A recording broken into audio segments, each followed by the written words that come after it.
پیش خدمت حضرت مولانا کی ایک مختصر سی تقریر جو آپ نے رمضان المبارک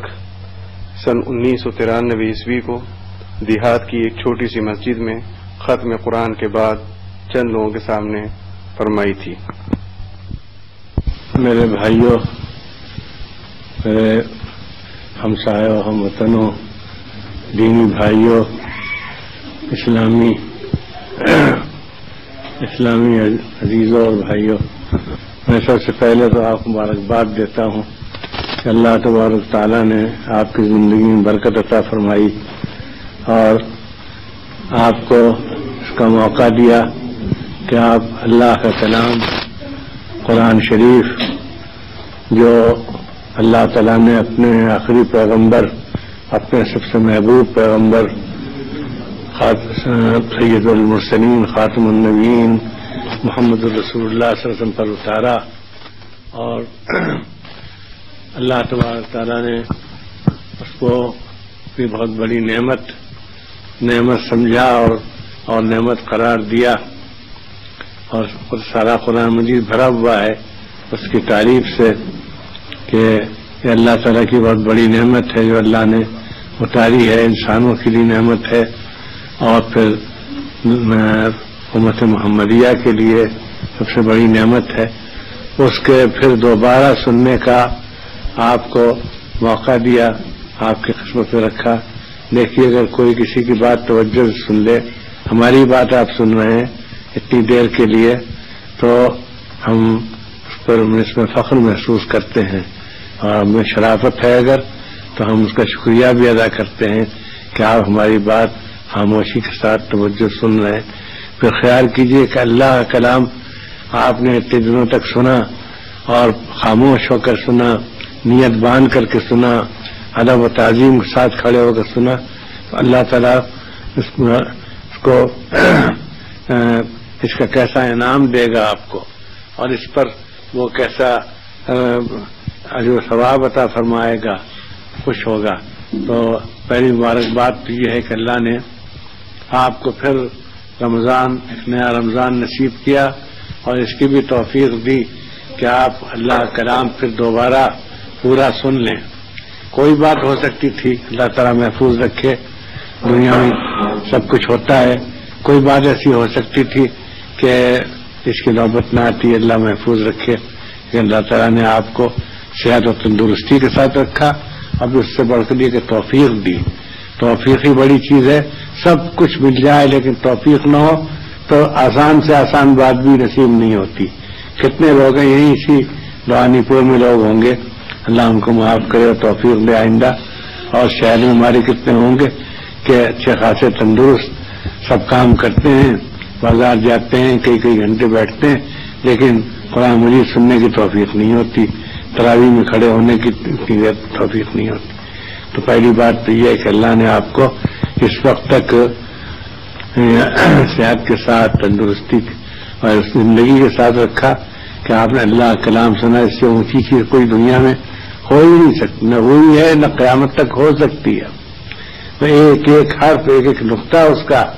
اتنا قیمتی ہے کہ اگر ساری دنیا ترازو کے ایک پلے پر رکھ دی جائے، اس میں کوئی مبالغہ نہیں ہے، اور قرآن مجید کا ایک لفظ ترازو کے اس سے پلے پر رکھا جائے تو وہی پلہ جھکے گا، اور کوئی مقابلہ نہیں ہوگا، بلکہ ساری دنیا کے سلطنتیں اگر ایک ترازو کے پلے پر رکھ دی جائیں، اور خزانے رکھ دیے جائیں، اور علم رکھ دیے جائیں، تو فخر ہے لوگوں کو، اور اللہ کے کلام کا ایک لفظ رکھ دیا جائے تو لفظ بھاری ہوگا۔ قرآن مجید میں اس کی طرف اشارے بھی ہیں کہ اللہ کے کلام میں بڑا وزن ہے اور وہ سب پر بھاری۔ پہلی بات تو یہ ہے۔ اب اس کے ساتھ ہم آپ سے اس موقع سے فائدہ اٹھا کر مبارکباد کے ساتھ ایک بات یہ بھی کہتے ہیں کہ روزے تو ختم ہو گئے، اب جب روزے آئیں گے اللہ کو اگر منظور، اللہ آپ کی زندگی میں برکت دے، ایسے بہت سے رمضان دیکھیے، لیکن نماز جو ہے 5 وقت کی وہ ویسے ہی رہے گی۔ وہ رمضان ہو نہ ہو 5 وقت کی نماز فرض ہے، اور جیسے روزہ فرض ہے، جیسے رمضان میں نماز فرض ہے، ویسے رمضان کے علاوہ بھی، رمضان کے بغیر بھی نماز فرض ہے۔ اس کو نہ چھوڑیے گا، اتنی بات اس وقت آپ اچھی طرح سے دل میں مان لیجئے اور دل پہ لکھ لیجئے کہ اس نعمت کا شکریہ بھی ہے، اور سب سے بڑھ کر اسلام کا دین کا حکم ہے کہ 5 وقت کی نماز، فجر، ظہر، عصر، مغرب، عشاء، یہ 5 وقت کی نمازیں یہ فرض ہیں. مر کے سے پوچھیے تو تراویح فرض نہیں، لیکن تراویح بہت بڑی چیز ہے. اللہ کلام سنت ہے، اور حضور صلی اللہ علیہ وسلم نے تراویح پڑھی اور صحابہ کرام نے پڑھی، اور یہاں تک کہا ہے، فقہاء نے لکھا ہے کہ اگر کسی شہر میں لوگ تراویح بالکل چھوڑ دیں، رواجی نہ رہے، تو اسلامی حکومت کو حق ہے کہ وہ لشکر لے جائے اور تراویح وہاں قائم کرے. تو یہ بہت بڑی سنت ہے. لیکن یہ 5 وقت کی نمازیں جو ہیں یہ فرضیت میں سب سے بڑی ہوئی ہیں. تو اب اسی وقت سے یہ عہد کر لیجیے اللہ گھر میں بیٹھ کر کہ اب ہماری نہ فجر کی نماز جائے گی، کل کی فجر کی نماز، اسی سے آپ کا شروع ہو جائے گا امتحان. اور ظہر کی نماز چاہے کتنا ہی ضروری کام ہو، اور عصر کی نماز چاہے کتنا تنگ وقت ہو اور آپ کو ضروری کام میں ہو، اور مغرب کی نماز اور عشاء کی نماز یہ پڑھتے رہیں گے. رمضان بھی پڑھیں گے، رمضان کی بات ہی پڑھیں گے. اور اس مسجد کو جہاں تک ہو سکے گا یہاں جماعت ہوتی رہے گی، یہ آباد ہوگی. یہ مسجد بڑی مبارک ہے. یہ حضرت احمد شہید رحمۃ اللہ علیہ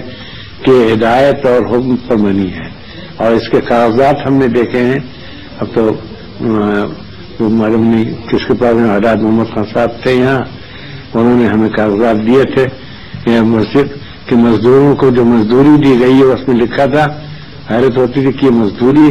کسی کو کتنا غلہ اور کسی کو کتنے پیسے،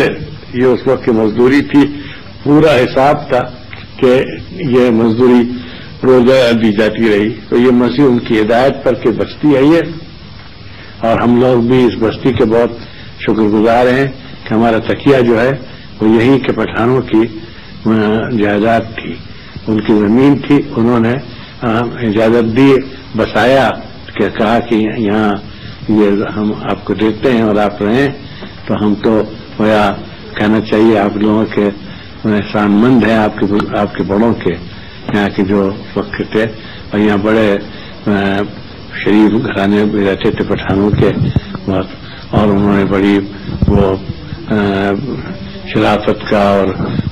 مہمان نوازی کا اور قدردانی کا ثبوت دیا. اور پھر اس کے بعد جو سید صاحب رحمۃ اللہ علیہ کا زمانہ آیا، چوتھی پشت میں شاہ رحم اللہ صاحب کو اور ان کے عزیزوں کو وہ زمین وغیرہ ان لوگوں نے اجازت دی کہ آپ رہیں. اور اس کے بعد پھر سید صاحب کا زمانہ آیا تو انہوں نے پھر وہ سمجھیے کہ اسی احسان کی قدر تھی ان کا بھائی یہ مسجد ہونی چاہیے، اتنی بڑی بستی ہے، مسجد نہیں ہے. تو مسجد ان کی ہدایت پر بنی، اور یہیں کے لوگوں نے چندہ کرا کے اپنے انتظام کر کے یہ مسجد بنائی. اور اس میں ترمیم ہوتی ہے، یہ بھی یہ شکل ضروری نہیں کر سکتا ہی. تو یہ جگہ جو ہے یہ بہت اللہ کی یاد سے یہ آباد رہنی چاہیے، اور یہ مسجد ہمیشہ آباد رہنی چاہیے، ویران نہیں ہونی چاہیے. ہم نے اپنے بچپن میں دیکھا ہے بوڑھے لوگ یہاں رہا کرتے تھے، انہیں پٹھانوں میں سے بعض اور یہاں نماز ہوتی تھی. اور یہاں مکتب بھی خدا کا شکر کہ بھائی مدرسہ ہے نا، مدرسہ اس کو ترقی دیجیے، اپنے بچوں کو یہاں بھیجیے کہ وہ قرآن شریف پڑھنے کے قابل ہوں، اردو پڑھ سکیں، اور وہ عقیدہ صحیح جو اسلام کا بنیادی عقیدہ معلوم ہو کہ مسلمان ہونے کے لیے کیا شرط ہے، کیا کیا ماننا پڑتا ہے، کیا کیا کرنا پڑتا ہے. پھر چاہے وہ انگریزی پڑھیں، ہندی پڑھیں، لیکن ابتدائی بنیادی تعلیم یہاں مکتب میں ہو جانی چاہیے. اتنی اردو پڑھ لے کہ قرآن شریف بھی پڑھ سکے، قرآن شریف بھی سے شروع کرنا چاہیے، قرآن شریف بھی پڑھ سکیں، اردو کتابیں دینیات کی پڑھ سکیں، اور ان کو اسلام کی ضروری باتیں معلوم ہو جائیں. بس ہم دعا کرتے ہیں، آپ بھی دعا کیجیے کہ اللہ تعالیٰ